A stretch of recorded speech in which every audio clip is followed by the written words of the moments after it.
Access level क्या होता है, एक रैंप क्या होता है, उसकी कीमत क्या होती है। ये जो रैंप होता है ना, सिर्फ हैंडीकैप के लिए नहीं होता।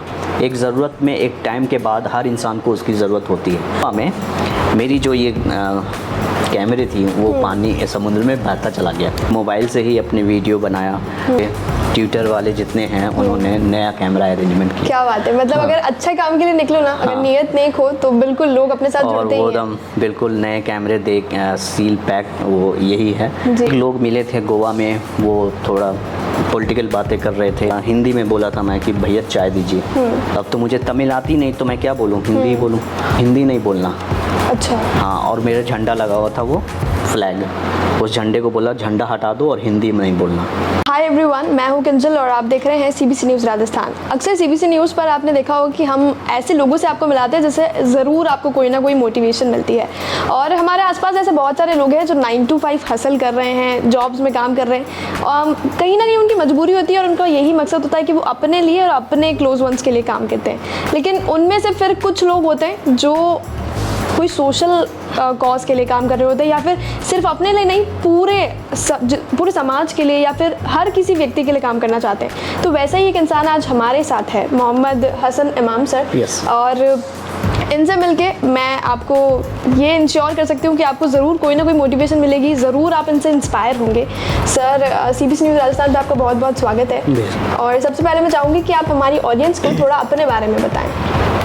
एक्चुअली मेरा नाम हसन इमाम है और मैं गया बिहार से हूँ, और जहाँ पे भगवान बुद्ध को ज्ञान की प्राप्ति हुई थी, मेरा घर वहाँ से 25 किलोमीटर दूर है। तो एक्चुअली मेरी सारी फैमिली बिहार में रहती है, तो मैं दिल्ली में रहता था। तो 5 साल तक दिल्ली में रहा हूँ। मैं जवाहरलाल नेहरू यूनिवर्सिटी का छात्र भी रहा हूँ। अच्छा। और क्योंकि कोरोना वायरस की वजह से मैंने वहाँ पे पढ़ाई ड्रॉप कर दी, छोड़ दिया। अब इस पढ़ाई को रिकंटिन्यू करना चाहता हूँ, इस ट्रिप के बाद करूँगा। ओके।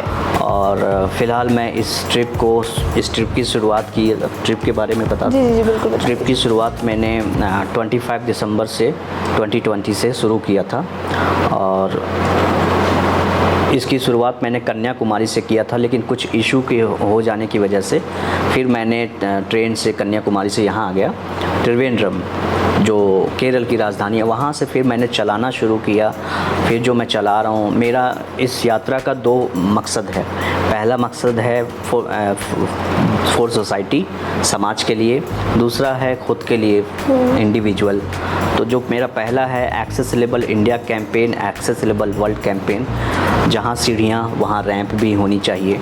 ये मेरा अपना खुद का लोगो है या मानना है, ठीक है। तो बहुत से ऐसे जगह होते हैं, क्योंकि आपको याद होगा मैम, इंडिया में डिसेबिलिटी पॉपुलेशन इतनी है कि ऑस्ट्रेलिया देश से भी ज़्यादा आबादी है इंडिया में डिसेबिलिटी पर्सन। और जिस देश में इतनी बड़ी आबादी डिसेबिलिटी की है, वहाँ पे रैंप का घोर किल्लत है, बहुत ज़्यादा कमी है। तो इसको फुलफ़िल करने के गवर्नमेंट ऑफ इंडिया ऑलरेडी एक एक्सेसिबल इंडिया कैंपेन चला रही है, लेकिन वो सिर्फ बड़े शहरों तक सीमित है। स्पेशली अगर मैं दिल्ली में रहा हूँ, मैं दिल्ली में देखा हूँ, वो देश की राजधानी है, वहाँ पे भी कई जगहों पे रैंप नहीं है, ठीक है। जब दिल्ली का ये हाल है तो बाकी देश का, बाकी राज्यों का तो कुछ भी सोच भी नहीं सकते, ठीक है। तो इसको मैं चाहता हूँ कि मेरी ये जो अवेयरनेस है, मैं किसी गवर्नमेंट के समर्थन में या किसी गवर्नमेंट के ख़िलाफ़ नहीं, मैं इसे आम जन तक ले जाऊंगा, मतलब लोगों को बताऊंगा। क्योंकि असल तो कोई भी देश, कोई भी राज्य तब महान होता है जब उनके लोग महान होते हैं, बिल्कुल, ठीक है। तो उन तक ये पैगाम पहुंचाऊंगा, उनको बताऊंगा कि एक्सेस लेवल क्या होता है, एक रैंप क्या होता है, उसकी कीमत क्या होती है। ये जो रैंप होता है ना, सिर्फ हैंडीकैप के लिए नहीं होता। एक ज़रूरत में एक टाइम के बाद हर इंसान को उसकी ज़रूरत होती है। अगर आपकी उम्र 60 प्लस है, 70 प्लस है, तो आपको उसकी ज़रूरत होगी। यहाँ ना हो, कहीं ना कहीं होगी, अस्पतालों में होगी, मॉलों में होगी, आप अपने घर में भी रहेंगे तो वहाँ पर भी इसकी ज़रूरत होगी। तो मतलब ये सिर्फ डिसेबल पर्सन तक सीमित नहीं है, ये नहीं, ये सभी का एक समय आता है इंसान का कि उसको इसकी ज़रूरत होती है, चाहे वो अपने आप को जितना भी फिजिकल फिट हो, ठीक है। वो आने वाले दिनों में होता है, उनके साथ होगा।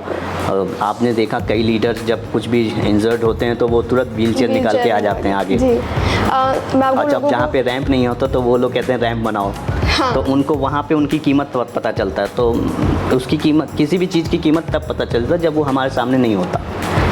जो सर है वो एक कंप्लीट भारत का टूर करने वाले हैं इसी अवेयरनेस को फैलाते हुए, और ये बताते हुए हमें बहुत खुशी है कि सर का 50% टूर ऑलमोस्ट हाँ, कंप्लीट हो चुका है। 50% इंडिया कंप्लीट कर लिया है जी। जिसमें मेरे 6 स्टेट्स कंप्लीट हो गए, तमिलनाडु, केरल, कर्नाटक, गोवा, महाराष्ट्र, गुजरात और ये राजस्थान में मेरा पहला शहर उदयपुर सिटी है। जी। मैं अभी बॉर्डर से ही आया हूँ, तो ये बड़ा शहर पड़ता है। तो फिर इसके बाद आगे की ओर बढ़ेंगे, राजसमंद और फिर भीलवाड़ा, अजमेर, इस तरह से राजधानी। सर डेस्टिनेशन क्या है, कहाँ तक जाने वाले? ये मैं जाऊँगा सियाचिन ग्लेशियर तक। ग्लेशियर्स तक? हाँ, सियाचिन जहाँ पे इंडियन आर्मी रहती है। और इससे पहले मुझे इंडियन आर्मी से परमिशन लेना होगा। ओके। क्योंकि वहाँ पे सिविलियंस का जाना अलाउड नहीं है। हाँ, तो लद्दाख तक तो सभी लोग जाते हैं, तो वहाँ तक तो जर्नली जाऊँगा ही।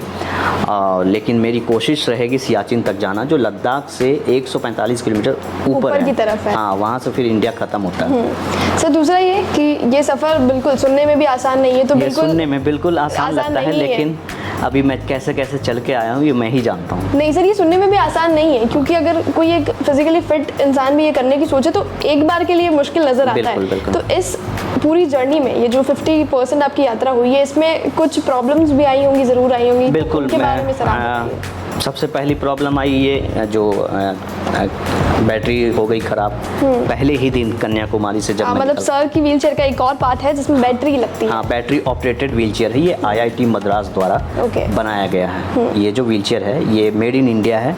इसकी सारी पार्ट्स मेड इन इंडिया है, but battery made in China है।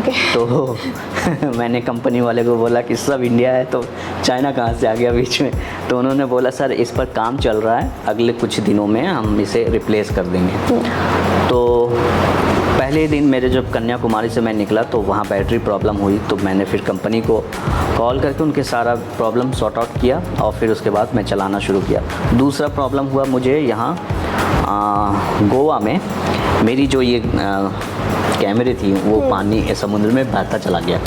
मैं जब नहा रहा था एक कजाकिस्तान के बच्चे के साथ, ठीक है, तो उनके साथ कुछ होता है ना, बीच पर फन चल रहा था, तो गिर गई मेरे से और चली गई बहते हुए। ठीक है, अगले 20-30 मीटर तक बहते चली गई। कई लोग दौड़े उनके लिए, लेकिन वो चला गया, फिर मिला नहीं वापस। फिर नहीं मिला, मतलब गया। हाँ, वो एक्चुअली 30,000 का था। ओके। हाँ, मतलब नुकसान भी हुआ है। हाँ, तो वो चला गया, तो फिर मैं क्या करूँ, अब मेरे पास कुछ भी नहीं था, क्योंकि वहाँ से तो फिर वीडियो का सिलसिला ही ख़त्म हो गया, सारा डेटा ही चला गया। हाँ, सारा। तो फिर उसके बाद क्या हुआ कि मैंने फिर मोबाइल से ही अपने वीडियो बनाया। फिर मोबाइल से बनाया और उसको मैंने ट्विटर पे डाल दिया। तो ट्विटर पे काफ़ी लोग हैं मुझसे जुड़े हुए, तो उन्होंने विदिन 24 घंटे में मेरे सारा अरेंजमेंट किया। हाँ, 24 घंटे में ट्विटर पे मतलब मैसेज की बाढ़ आ गई। ठीक है, तो किसी ने कुछ फिर पूछा कहाँ है, फिर उसके लिए मैं वापस चलना शुरू किया, क्योंकि अब तो कोई रास्ता ही नहीं है वहाँ पे, तो क्या करूँ। तो मोबाइल से ही वीडियो बनाने लगा, शॉर्ट्स वीडियो। मोबाइल की क्वालिटी अच्छी नहीं होती है, आप जनरली देखें तो। मैं गोवा बॉर्डर से पार करते हुए महाराष्ट्र में इंटर कर चुका था। ठीक है, तो फिर किसी ने कहा कि आप जाएं वापस गोवा। आरंबोल में था मैं उस समय, आरंबोल एक्चुअली आपको मालूम हो, तो आरंबोल में मैं था, तो जाएं वापस। 30 किलोमीटर मैं अंदर आ चुका था। फिर मैं गया वहाँ, 24 घंटे में मेरे लिए ट्विटर वाले जितने हैं उन्होंने नया कैमरा अरेंजमेंट किया। क्या बात है, मतलब अगर अच्छे काम के लिए निकलो ना, अगर नीयत नेक हो तो बिल्कुल लोग अपने साथ जुड़ते ही हैं। और वो बिल्कुल नए कैमरे देख, सील पैक, वो यही है। ठीक है, दिखा दूँ? हाँ बिल्कुल दिखाइए ना प्लीज़। तो ये वो कैमरा है GoPro Hero 11। तो ये वाले कैमरा ट्विटर के सारे फॉलोअर्स ने अरेंजमेंट किया मेरे लिए। तो उन सबको मैं शुक्रिया अदा करना चाहता हूँ इस वीडियो के इतना अच्छा काम करने के लिए, तो आप लोगों को बिल्कुल शुक्रिया। और ये तो साबित होता है कि अगर हम अच्छे काम से कुछ निकले ना, तो लोग जुड़ते चले जाते हैं। अच्छे काम का फल हमेशा अच्छा होता है। और अभी तक मेरे इस पूरे 6 राज्यों में अभी तक कोई ऐसा लोगों ने तंग नहीं किया, परेशान नहीं किया। एक लोग मिले थे गोवा में, वो थोड़ा पॉलिटिकल बातें कर रहे थे, ओके। तो नेगेटिविटी बातें कर रहे थे, पर उनसे भी मैंने कई बार सामना किया। वो कह रहे थे इस यात्रा का उद्देश्य तो मुझे समझ आ रहा है, लेकिन इससे तुम्हारा क्या लाभ है, अच्छा। ठीक है, तुमको क्या फ़ायदा होगा। तो हम बोले सर ज़रूरी नहीं कि मुझे ही फ़ायदा हो, दुनिया में हर इंसान काम कर रहा है तो वो खुद के फ़ायदे के लिए थोड़ी कर रहा है, कुछ काम समाज के लिए, देश के लिए। तो उन्होंने बड़ा अजीब बात कहा था जो मैं कह नहीं सकता, ठीक है। तो इस तरह के लोग मिले थे 2-4 मुझे। फिर उसके बाद एक और एक्सीडेंट मेरे साथ घटना हुआ कोयम्बटूर में, ठीक है। कोयम्बटूर में मेरे साथ एक घटना हुआ कि जब मैं चाय की टपरी पे चाय पीने गया था, तो वहाँ पे क्या हुआ कि हिंदी में बोला था मैं कि भैया चाय दीजिए। अब तो मुझे तमिल आती नहीं, तो मैं क्या बोलूँ, हिंदी ही बोलूँ। तो उन्होंने कहा हिंदी नहीं बोलना। अच्छा। हाँ, और मेरा झंडा लगा हुआ था, वो फ्लैग, उस झंडे को बोला झंडा हटा दो और हिंदी में नहीं बोलना, 2 काम नहीं करना। तो मैंने वहाँ पे, मैं अकेला हूँ, मैं क्या ही कर सकता हूँ। हाँ। तो मैं वहाँ पे एक गैंग रहता है, तो वो गैंग का काम क्या होता है कि वो इस तरह की चीज़ें बर्दाश्त नहीं करते हैं। ओके। हिंदी वाले और झंडे, ये तिरंगा झंडा से। ये कहाँ की बात बता रहे हैं ये सर? कोयम्बटूर की बात बता, तमिलनाडु। तमिलनाडु। हाँ, तो मैंने अपने डर से मैं बिल्कुल सर, उस वहाँ समय पे मैं सेफ़ नहीं समझा कि वो लोग, जैसे आपने चेन्नई एक्सप्रेस में देखा है ना, काले काले, तो वैसे ही सारे लोग थे जी। तो मुझे लगा कि कहीं मुझे भी नहीं ट्रेन से फेंक दे। ऐसा मैं वहाँ पे अपने मन में सोचा जोकिंग। तो वो फिर हटाने बोला, तो मैंने जल्दी से झंडा हटा दिया, उनको बैग में रख दिया। और फिर उसके बाद वो उन्होंने बोला हिंदी नहीं, तो बोला ठीक है please give me a T. मुझे तो इतना ही आता, मतलब इंडिया में उनको इंग्लिश बर्दाश्त थी, लेकिन हिंदी नहीं बर्दाश्त हुई। आयरनी है ये भी। तो खैर, आपने देखा बहुत तरह की चीज़ें देखी, कई पॉलिटिकल मैटर्स देखे, तो कई तो उस दिन से मैंने फिर झंडे हटा दिए। उस दिन से मैं फिर हिंदी भी थोड़ा बोलना बंद कर दिया। ये साउथ इंडिया में लगभग चला ऐसा, ठीक है। तो ऐसा ये 2 एक्सीडेंट हुआ। फिर उसके बाद तीसरा हुआ अम्बोली घाट पे, जो आप जब आएंगे कोल्हापुर की तरफ, तो वहाँ पे एक घाट मिलता है अम्बोली घाट।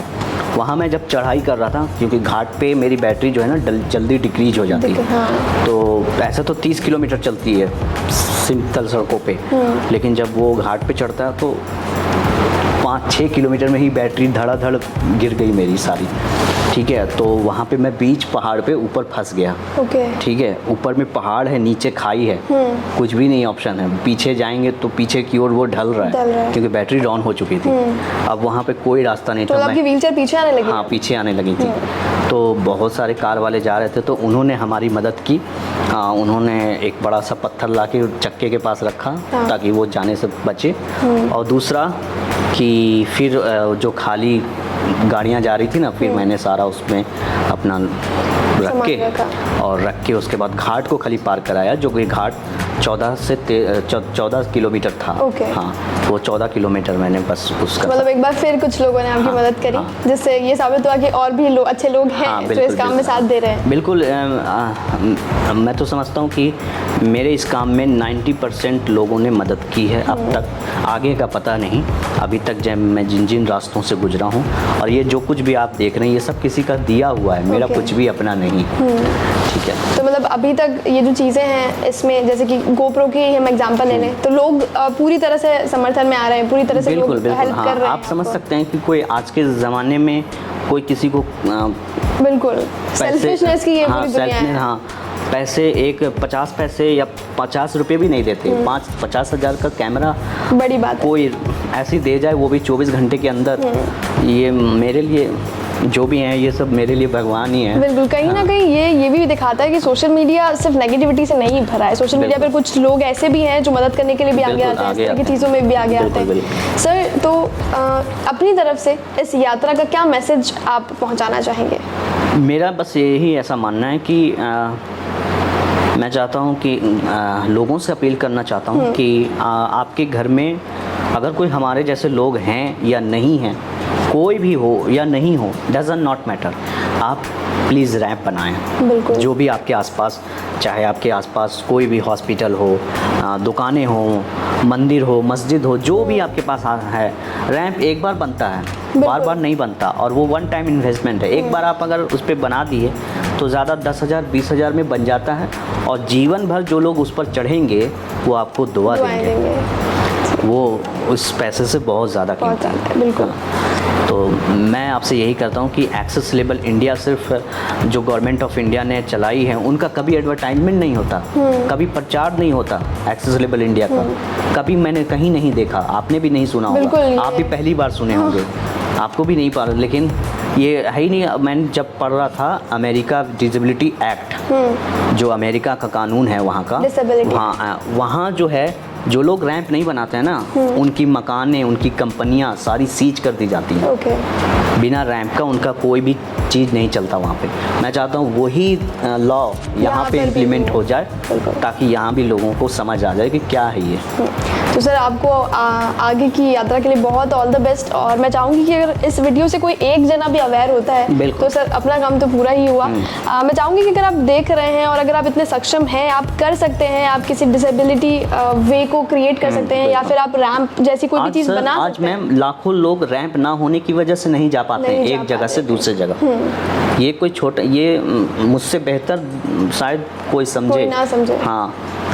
मैं इस रूम तक आया हूँ, इस होटल तक आया हूँ। जो बड़े होटल होते हैं वो उनका तो मैं हमेशा शुक्रगुजार रहता हूँ, क्योंकि वो हमें ख्याल रख के सारा कुछ बनाते हैं। जो छोटे जगह होते हैं जहाँ पे बहुत से ऐसे जगह होते हैं तो उन जगहों पे नहीं होता, वहाँ तक नहीं पहुँच पाते। तो रैंप एक कोई ये नहीं है, मतलब कोई छोटी चीज़ नहीं है। इसे आप एक ऐसे नज़रों से देखें, ये एक किसी के लिए क्रांति ला सकता है। बिल्कुल, और ये नेसेसिटी की भी चीज़ है सर, ये बिल्कुल। ज़रूरी है। हाँ, बिल्कुल ज़रूरी। ये एक ऑप्शन नहीं माना जाए, इसको ज़रूरत ही समझा जाए। और मैं चाहूँगी कि सर आपकी इस यात्रा बिल्कुल सफल रहे और लोग अवेयर हो इस बारे में, लोग सोचें और करें भी जो आप चाहते हैं वो। और ये यात्रा, ये जो अवेयरनेस है हमारा, ये सिर्फ इंडिया तक नहीं है, ये एक्सेसिबल वर्ल्ड कैंपेन है। ओके। इसे मैं इंडिया के बाहर भी लेके जाऊंगा, जो बाकी गरीब देश हैं, नेपाल, भूटान, बांग्लादेश, उन तक भी ये पैगाम पहुंचाऊंगा। इस ट्रिप के बाद आई विल ट्राई, बिल्कुल।